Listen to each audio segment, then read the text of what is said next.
how you are able to increase your output as an economy. That's through the macroeconomy, not just through macroeconomics, not micro. So we're talking about how this economy has been able to produce further output in terms of goods and services. So today we're going into economic growth. And when we talk about economic growth and GDP, basically we're talking about the national income. That means what comes into the country in terms of money, the value of what comes into the country. That's what we call national income. Do we understand what national income is? National, the country, income, what comes into this country. The value of the goods, the value of the services, that when we are able to sell them in terms of monetary value, that in terms of figures that comes into this country, that is what national income is. So here I wrote, one of the ways in which the national income is measured is through the GDP, the gross domestic product. So we can measure the national income of a country using the gross domestic product, which is the value of goods and services, the market value of goods and services produced in a given economy over a period of time. That is what GDP is, the value, the market value of goods and services produced in a given economy over a given period of time. So here I wrote, GDP is the total market value of goods and services produced over a period of time in a given economy, which I just explained. So due to the fact that VAT is being added to the GDP of the country, it makes it appear higher. So most of the time, countries will add up the VAT, the indirect taxes, they make to their GDP. So this makes the figure of the GDP to always go higher. Listen, indirect taxes is not a product, and it's not a service. Yes or no? Yes. It is a tax, but it is an income for the government. Yes or no? Yes. So because it is an income for the government, economies or government usually add it up to their GDP, and that makes the value of the GDP so high. Do you get the point here? GDP is supposed to be the market value of goods and services produced in a given economy. That means what we have produced and sold in this economy, that should be our GDP. But because government usually had indirect taxes like VAT into the GDP, it makes GDP to go higher. As a result of that, there are other ways in which we can measure the growth or the national income of an economy. Do we understand up to here? Gross demand product. Gross domestic product. Gross domestic. Gross domestic product. That's GDP. I think it's clear. Alright. So there are other ways we can. This is one way in which we can measure the national income of a country. But the criticism about using GDP, somewhere in place. The criticism about measuring the GDP of a country, or measuring the national income of a country using the GDP, is that most of the time indirect taxes are added up to the GDP, which makes it to go higher. That is the point. That is the criticism about GDP. So there are other ways in which we can measure the GDP of a country. The first one, the gross value added at basic price, GVA, which is GDP minus indirect taxes plus subsidies. So there's another way we can measure the GDP or the national income of a country. We can use the GVA, the gross value added, which means we are calculating our GDP, the GDP, we are going to take away the indirect taxes and we're going to add up subsidies. You know what subsidies are, right? Subsidies on goods. That means the amount government has paid, financial assistance from government in the type of goods or services we buy. That is subsidy. So GDP minus indirect taxes plus subsidies on goods is equals to GVA. So you have to put that in your mind. For GDP is the measurement of the value of goods and services produced in an economy plus indirect taxes. That's the formula for GDP. The total market value of goods and services produced in an economy plus indirect taxes gives us the GDP. For the GVA, it is GDP, which is the total value of goods and services produced, minus indirect taxes plus subsidies. These are another method of measuring the national income. Then we have the GNP, the gross national product. For gross national product, it is GDP plus earnings from overseas. We're talking about earnings from overseas. We're talking about investment of our country. This is Libya, right? We're talking about Libyan investments outside of this country that Libya will make money from. You know, this is a country. Libya has different investments, like the Libyan Investment Authority, LIA.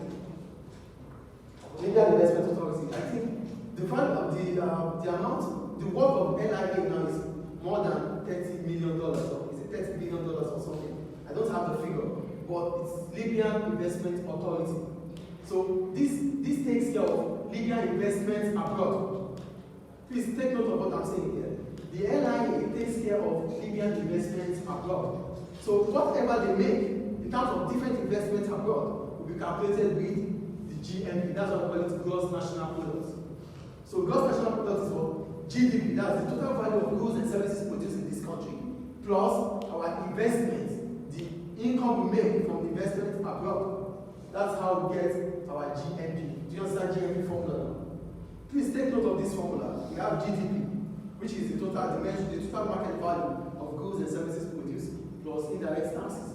We have GVA, the gross value added, which is GDP minus indirect taxes plus subsidies of goods on goods or services. Then we have the GNP, which is GDP plus our earnings overseas. I think it's clear.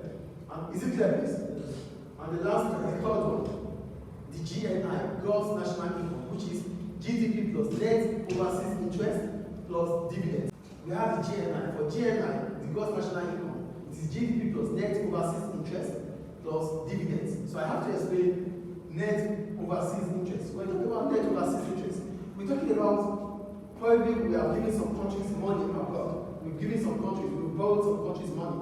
So those money that we borrow those countries, because of paying us back, they will have to pay interest on it, yes or no? So the interest they pay based on the money that we borrow them, maybe different countries that we borrow money, the interest they pay is called net overseas interest. Do we understand net overseas interest here? We are giving different countries, maybe we borrow them money. We could borrow them because we are in each country. So if we do this, maybe they have to pay back with interest. So whenever they pay their interest, we merge it up with our GDP because it's part of the earnings of the country. So that is net overseas interest. Then we have dividends. When we talk about dividends, we're talking about factor incomes from the factors of production that our land abroad, our workers abroad, the outside Libyans working abroad, the properties we have abroad, whatever we make from there is called dividends, factor incomes. Do you get what I'm saying here? Please take note of what I'm saying. We have factor incomes. These are on land, labor, capital that we have, an enterprise that we have abroad. These are investments abroad. Our Libyans, the Libyans that are working abroad, what they make. The hospitals we have abroad that belongs to the Libyan or the Libyan government. Things we have, factors of production that we have abroad that we're making income from. Those abroad made. Overseas, other countries. So those things we make from them, the dividends we have from them, we add it to the GDP. That is why we have to calculate GNI.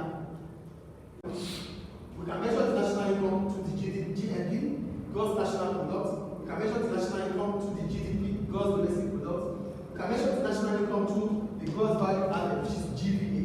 We can measure the national income to the net national income. So these are ways in which we can measure the national income of an economy. So the first question says, briefly explain the difference between each measure of national income shown on the graph. So we start. For GNP at market price, what happens here? Remember we said GNP is GDP plus earnings from abroad. GDP plus earnings from abroad. That's GNP. So definitely, this is going to be the highest. Because at this point in time, we've added our GDP with what we make from abroad. Please take note of what I'm saying here. GNP has the highest value. Why is GNP having the highest value? GNP is having the highest value because we have added our GDP plus earnings overseas. What we make from abroad, we've added it to our GDP. Is it clear? Yes. 2. GDP at market price. Why is GDP at this figure? Because here, this is GDP plus earnings that gives us this. You don't get it? It is the lowest. Why is it the lowest? It is the lowest because we're taking our national income from depreciation. Yes. That is clear, right? This measures the national income of a country. It measures all the national income of a country. But one is bigger, one is higher than another. Why? being calculated. The calculation here is for a country, but how it's being calculated is different.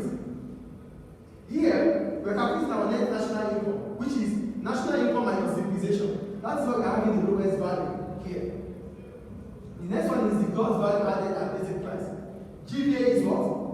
GDP minus indirect taxes plus subsidies. GDP minus indirect taxes plus subsidies gives us our GVA. So that's why it's lower than GDP. For GDP, what do we have here? GDP at market price. GDP is, we're talking about the amount of money the country is making plus indirect taxes. And then now, because it is national, the amount of money we make, the amount of money that comes to the country minus depreciation. The next one that is followed by is GVA, which is GDP minus indirect taxes plus subsidies. The next one above it is GDP at market price, which is the value, the market value of goods and services produced in an economy. Then the last one is the GNP, which is GDP plus earnings over sales. So that's the difference between them. They all measure the same national income, but their calculations are different. Because their calculation differs, that is why we have different figures for each of them. Is it clear, please? Is it clear now? Yes. It measures the same thing, but how it's being measured differ. That is why we have different values for each one. Is it clear? Yes. Now let's check the second question. We said changes in GDP and market price broadly reflect changes in other measures of national income over time. To what extent does this data support this? Yes? Changes in GDP and market price broadly reflect on changes in other measures of income, because we will never measure anything here without the GDP. We need to measure our national income. We use the GDP. Yes or no? Yes. So changes in the GDP would always reflect on all measurements of national income, because we will never even talk about other measurements of national income without using GDP. Look at the first one. We said GVA is GDP minus. GDP will reflect. Are you getting the question here? The question is saying, to what extent will GDP reflect in other measurements of national income? When we want to use GVA, when we think of using GVA as our national income, oh, the laptop is there. When we want to use GVA as our national income, we have to calculate with GDP